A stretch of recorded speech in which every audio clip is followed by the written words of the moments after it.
올해 초 청소년부 학예 수련회를 고민하며 기도하던 중 세 가지 생각이 들었습니다.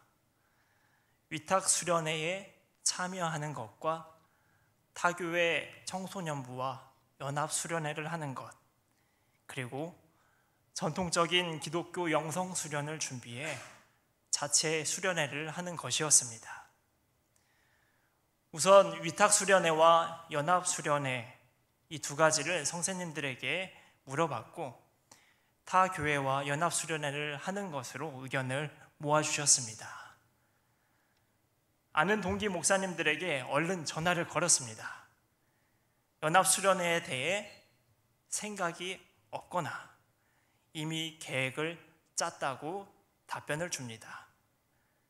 대학교 동창인 성결교단 목사님에게도 전화를 걸었지만은 자신들은 교육부 연합수련회로 진행한다고 합니다. 이제 딱 한 곳 남았습니다. 고민해보고 알려준다고 했던 동기 목사님 교회 딱 한 곳. 그리고 며칠 뒤 전화가 울렸습니다. 받기 전에 속으로 제발 그랬습니다. 어서 결정이 돼서 준비하고 싶은 마음도 있었고 연합수련회가 안 된다면 자체 수련회를 진행해야 하는데 생각한 프로그램의 내용이 조금 부담되었기 때문입니다. 전화를 받았습니다. 선생님들과 얘기를 나눈 결과 그 교회도 위탁수련회에 가는 것으로 결정을 했다고 합니다.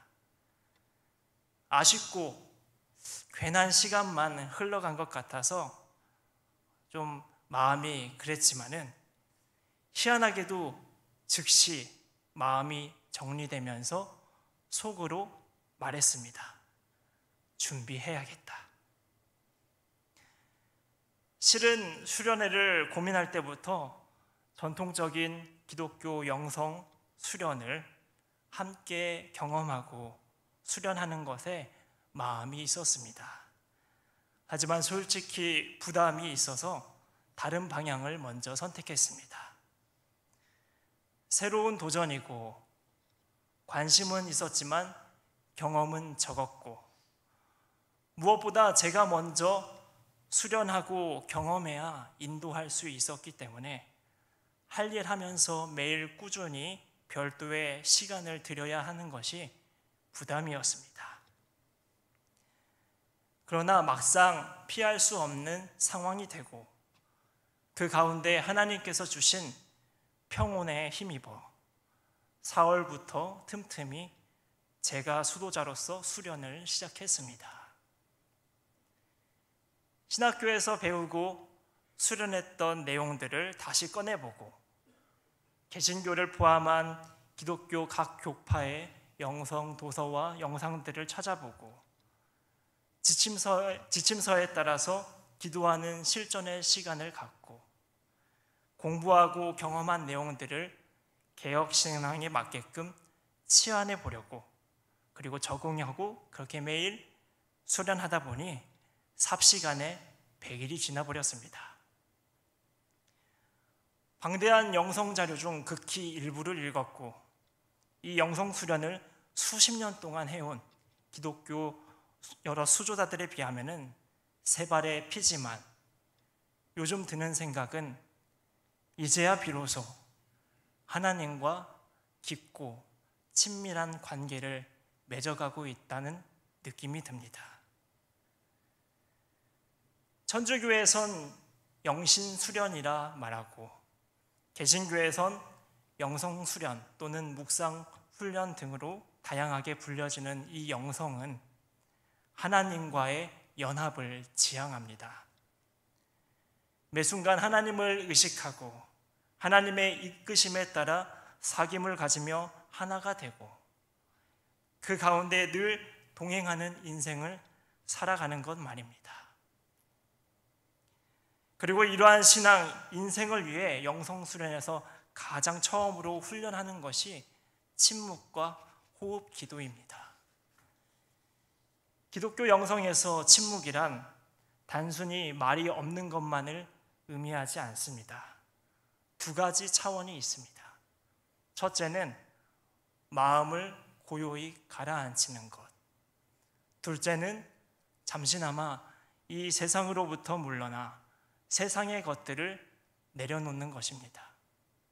그리고 그 침묵 가운데 크게 심호흡하고 신앙적 내용들을 호흡에 실어 고백하고 기도하며 잔념과 마음의 분심을 흘려내 보냅니다. 이것은 명상과 같이 단순히 내면의 주의를 집중하고 마음을 명료하게 하기 위함이 아닙니다.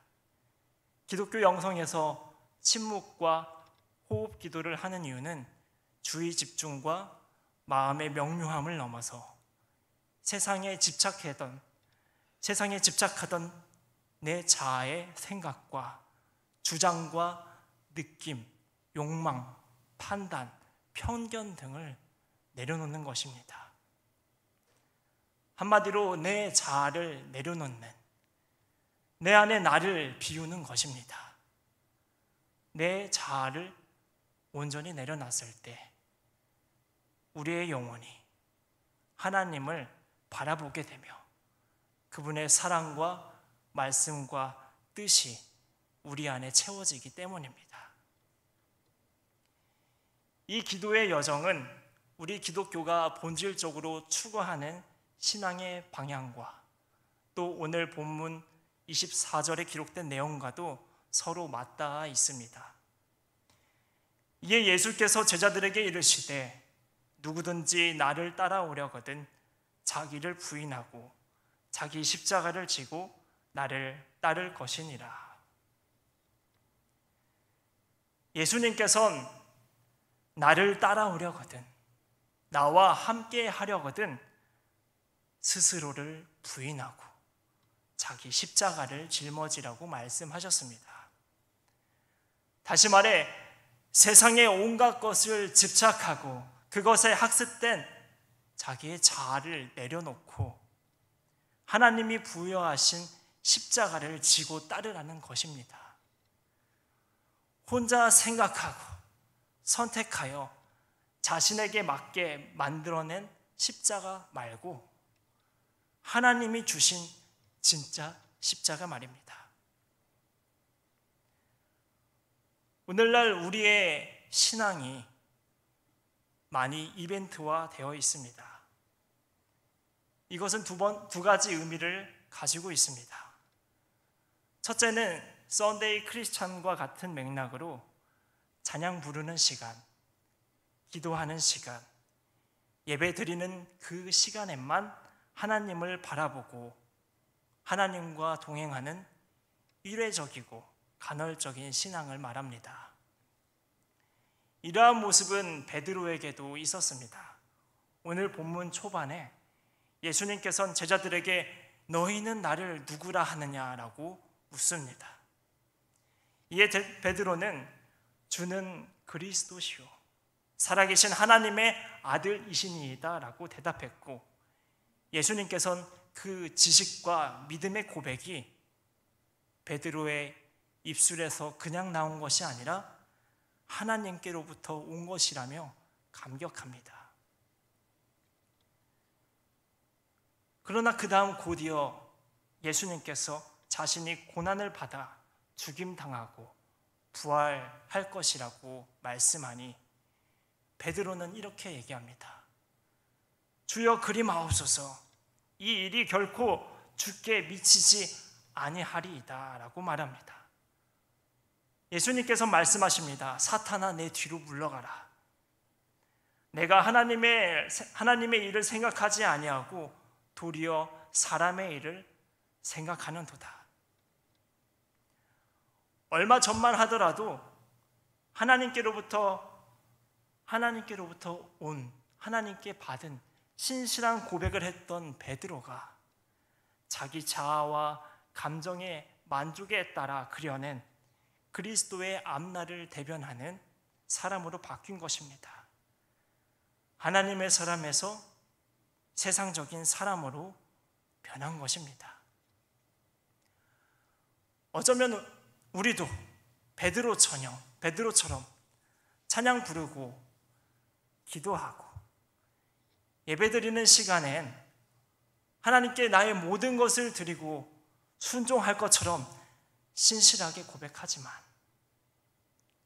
그 시간이 끝나서 뒤돌아서면은 까맣게 하나님을 잊고 자기 생각과 만족대로 하나님을 그려내고 하나님이 나에게 맞추기를 바라며 살아가고 있진 않은지 모릅니다.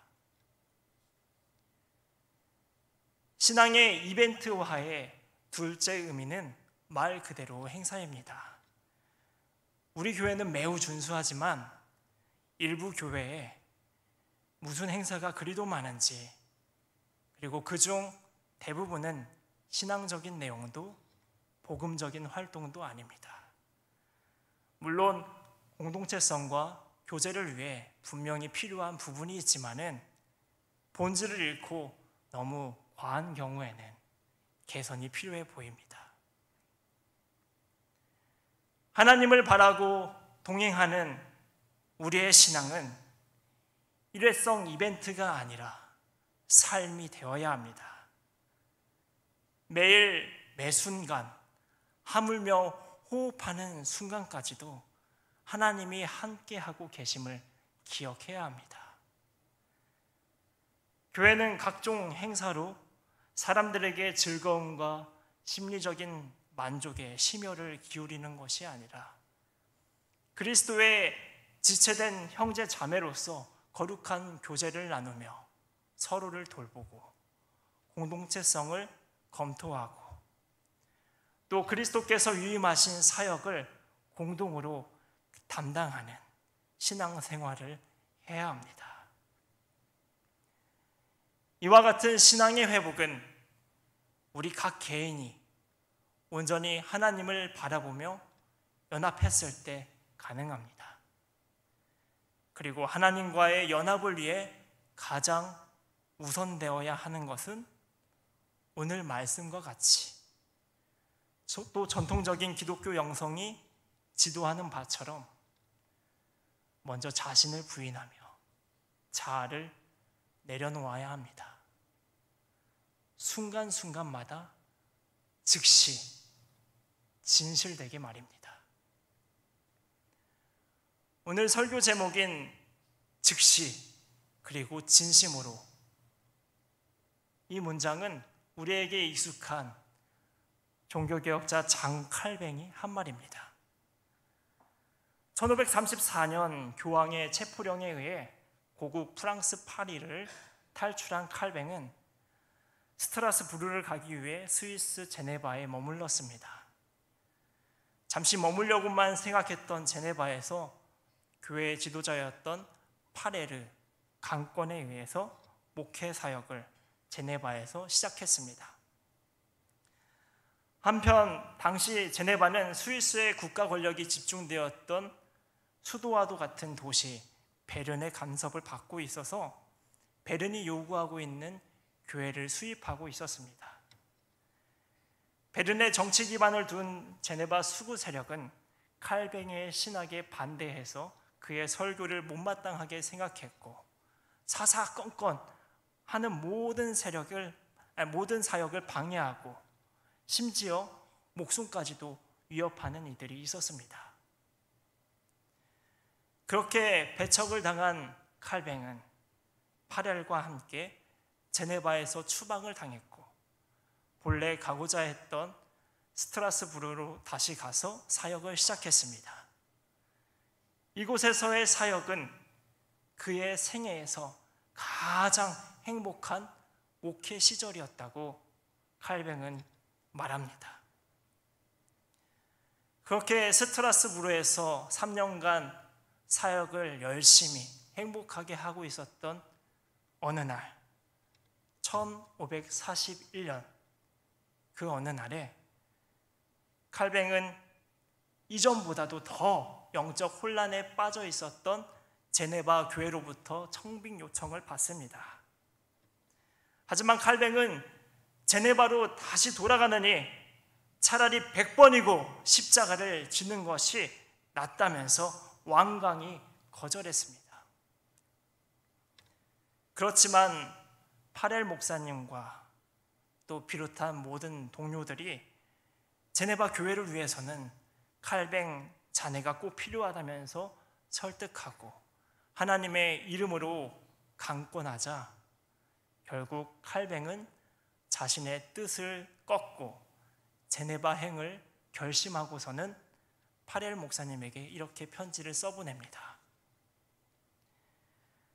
만일 나에게 선택의 자유가 있다면 제네바로 돌아오라는 당신의 요구만은 정말 거절하고 싶지만 내가 나의 주인이 아님을 돌이켜 생각하여 주님께 내 마음을, 주님께 내 심장을 즉시 그리고 진심으로 드립니다. 칼뱅은 계속해서 편지를 써 내려갑니다. 나는 하나님께 순종하기 위해서 나의 뜻과 나의 애틋한 감정들을 바치고 복종시킬 것이며 흔들리지 않으렵니다. 그리고 나 자신의 뜻을 버려야만 할 때에는 언제든지 주님께서 친히 나에게 말씀하실 것을 소망하면서 나 자신을 복종시키렵니다. 그리고 칼뱅은 자신이 쓴 편지처럼 정말 남은 인생 동안에 제네바에서 성실히 사역하다가 생을 마감하고 하나님께로 돌아갑니다. 오늘 말씀과 같이 정통적인 기독교 영성이 지도하는 바와 같이 그리고 칼뱅의 고백처럼 자기 자신을 부인하고 자아를 내려놓는 신앙의 회복이 오늘날 우리에게 그리고 교회에 절실합니다.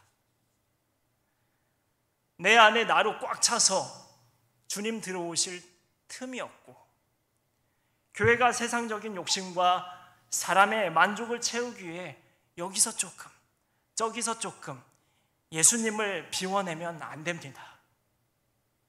나를 비워내야 합니다.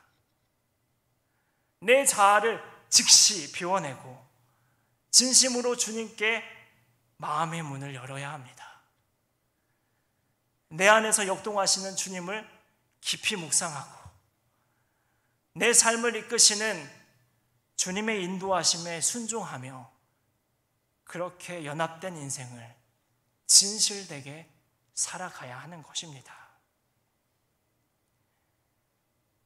율법과 인간적 노력이 아닌 오직 주님을 통해서만 의로워지고 주님의 은총으로 구원을 얻을 수 있다는 초대교회의 성경적 가르침과 진리에 따라 종교개혁이 일어났습니다.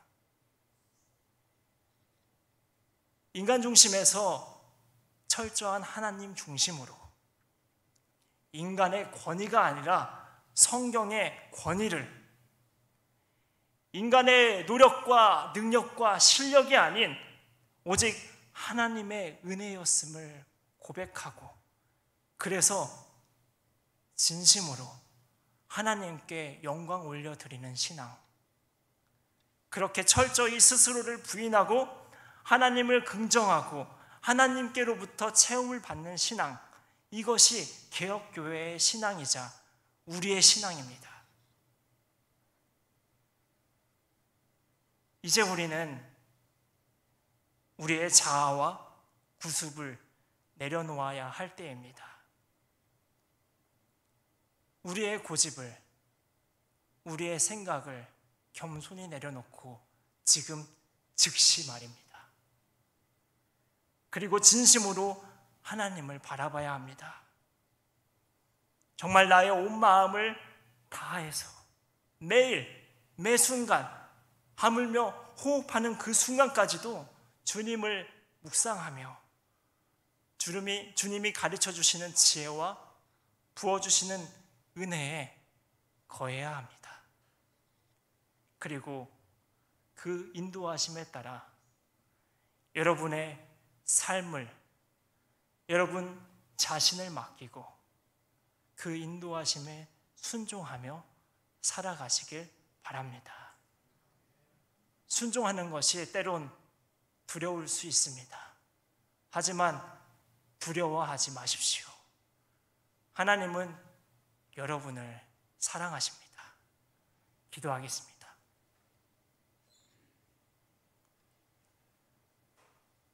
하나님 아버지, 지금 이 순간 즉시 나를 내려놓습니다.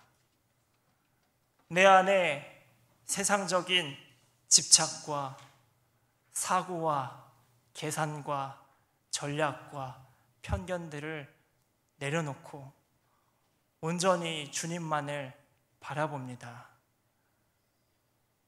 하나님께서 내 안에 역동적으로 움직이시고 우리는 그것을 느끼고 경험하고 또 주님께서 우리에게 이끄시는 그 뜻의 길을 향하여서 온전히 나의 삶을 바치도록 인도하여 주시옵소서.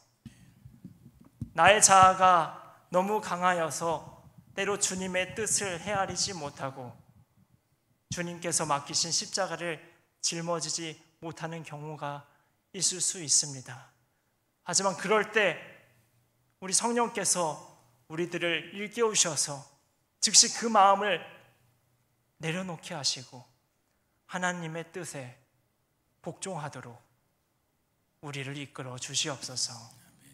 앞으로 우리의 삶이 정말 주님 안에서 즉시 그리고 진심으로 우리를 비우며 하나님을 온전히 바라보는 신앙 되길 간절히 소망합니다. 예수 그리스도의 이름으로 기도드립니다. 아멘. 오늘 주신 말씀 생각하면서 함께 찬양하시겠습니다.